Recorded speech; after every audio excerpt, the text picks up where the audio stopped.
Hello అందరికీ. ఇక్కడ మీరు చూస్తున్న ఇది వచ్చేసి క్రిస్మస్ వస్తుంది కదా! మీరు కూడా ఇంతవరకు క్రిస్మస్ డేస్ ఎప్పుడైనా సెలబ్రేట్ చేసుకున్నారా? అండ్ ఇది వచ్చేసి మాకు ఇక్కడ ఉన్న ఎయిర్ ఫోర్స్ స్కూల్ ఉంటది కదా! వాళ్ళు ఆర్డర్ ఇచ్చారండి.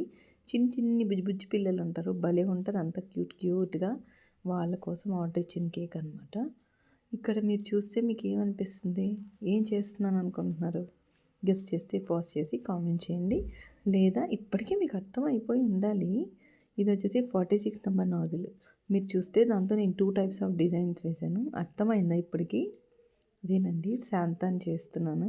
జనరల్‌గా న్యూట్రల్ జెల్ వేసి తర్వాత ఇలా విప్పింగ్ క్రీమ్ వేస్తారు. నాకున్న ఆత్రం ఇంకెప్పుడు తెలిసిందే కదా! ఏదో ఒకటి అట్లా చేయకపోతే నాకు నిద్ర రాదనమాట. అట్లాగా ఫస్ట్ డిజైన్ ఏసిన తర్వాత నాకు గుర్తొచ్చింది. అరే! నేను వెయ్యాలి కదా అని. ఫస్ట్ టోపీ వేసుకొని తర్వాత మన గడ్డం వేస్తున్నాను. చూసారా నేను 46 నంబర్ నాజిల్‌ని ఎలా ట్విస్ట్ చేస్తున్నానో.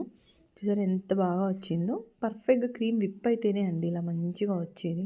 అండ్ ఇక్కడ చూస్తే మీసాలు పెట్టేస్తున్నాననమాట. ఎందుకంటే శాంత్ శాంతాకి అట్లానే ఉంటది కాబట్టి. అండ్ ముక్కు రెడ్‌గా ఉంటది. ఎందుకంటే వింటర్‌లో తిరుగుతాడు కదా శాంత.